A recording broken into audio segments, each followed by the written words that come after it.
Hello, Tiger Cubs. I'm Mrs. Brigatti from the fourth grade, and today we're going to be reading The Wild Robot, chapters 20 through 22. There's a few pictures on the pages. I'll show them to you as we go along. Chapter 20, The Language of the Animals. It started with the birds. They had always been skittish when the robot was near. They would stare and screech and then scatter. But now that Roz was camouflaged, she could secretly observe their normal behavior right up close. Roz noticed chickadees fluttering through the same flowers and singing the same song every morning. She noticed a lark who swooped down from the same rock and sang the same song every afternoon. She noticed the same two magpies singing to each other from across the same meadow every evening. After weeks of robotically studying the birds, Roz knew that each bird would sing, and when they would sing, and eventually why they would sing. The robot was beginning to understand the birds, but she was also beginning to understand the porcupines and the salamanders and the beetles.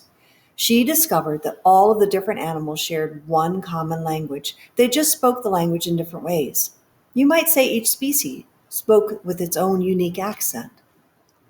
When Roz first listened to the chickadees, their song sounded like twee tweedle, twee tweedle. But now when the chickadees sang, Roz heard, "Oh, what a lovely day it is. Oh, what a lovely day it is." Deer spoke mostly with their bodies. By simply turning her head, a doe could say to her family, "Let's look for clovers by the stream." Snakes often hissed to themselves things like, "I know where there's a tasty mouse around here somewhere." Bees said very little. They used their wings to buzz a few simple words like nectar and sun and hive. Frogs spent much of their time searching for each other. One would croak, "Where are you? I can't see you." And another would reply, "I'm over here. Follow my voice."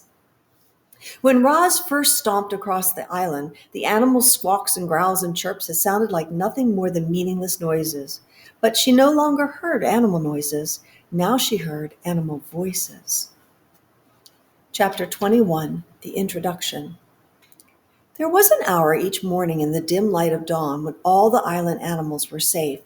You see, long ago they had agreed not to hunt or harm one another during that hour. They called it the dawn truce. Most mornings the island residents would gather in the great meadow and spend the hour chatting with friends. Of course, not everyone attended these gatherings. The bears had never made an appearance, and the vultures just circled high above. But on this particular morning, an unusually large group of animals had come out to discuss some important news. "Settle down, everyone. I have something to say," Swooper the owl hooted to the crowd from the lowest branch of a dead tree. "Last night, I saw a mysterious creature right here in the great meadow. It seemed to be covered in grass, so I couldn't get a good look at it, but I think it may have been the monster." Looks of concern swept over the crowd. "What was the creature doing?" said Dart the weasel. "It was speaking," said Swooper. "It kept repeating the same words over and over again, but each time it sounded a little different. At first it sounded like a cricket, then it sounded like a raccoon, and then it sounded like an owl." "What was it saying?" said Dig Down the groundhog.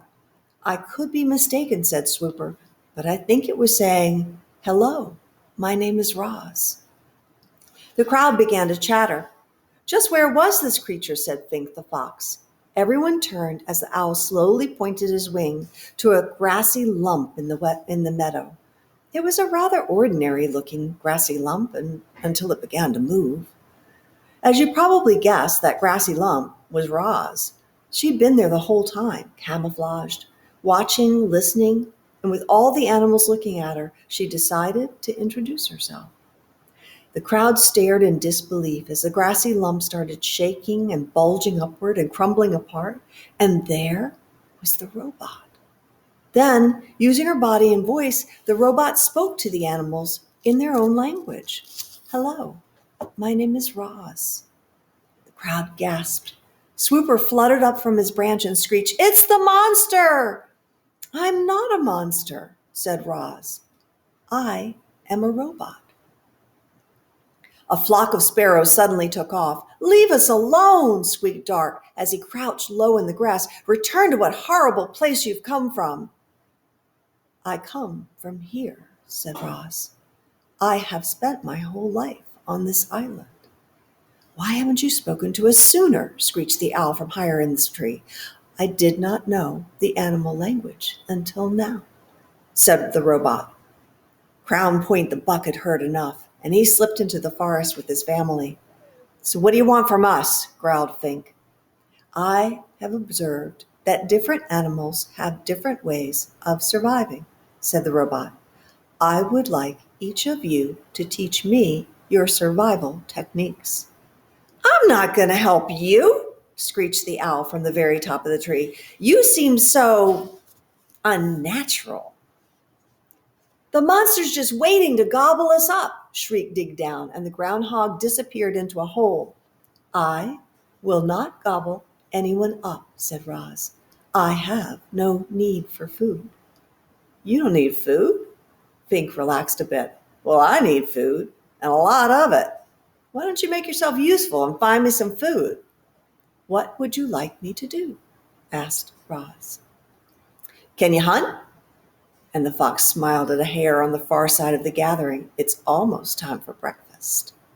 I cannot hunt, but I could gather berries. The fox smile disappeared. Berries? I'm hungry for meat, not berries. Good luck to you, Roz. You're going to need it. And the fox trotted away. Roz looked up at the tree, but the owl had gone. And when the robot looked down again, she realized everyone else had gone too. And this is the picture on the page. Chapter 22, The New Word. A new word was spreading across the island, and the word was Roz. Everyone was talking about the robot, and they wanted nothing to do with her. I don't think I'll ever feel comfortable knowing that Roz is on the prowl. I hope Roz camouflages herself as a rock forever. Shh, there's Roz now. Let's get out of here. Roz wandered the island covered in dirt and green growing things, and everywhere she went, she heard unfriendly words. The words would have made most creatures quite sad, but as you know, robots don't feel emotions, and in these moments, that was probably for the best. So that concludes our reading of chapters 20 through 22 in The Wild Robot. I hope you're enjoying the story. I know I am. Thanks. Take care. Bye.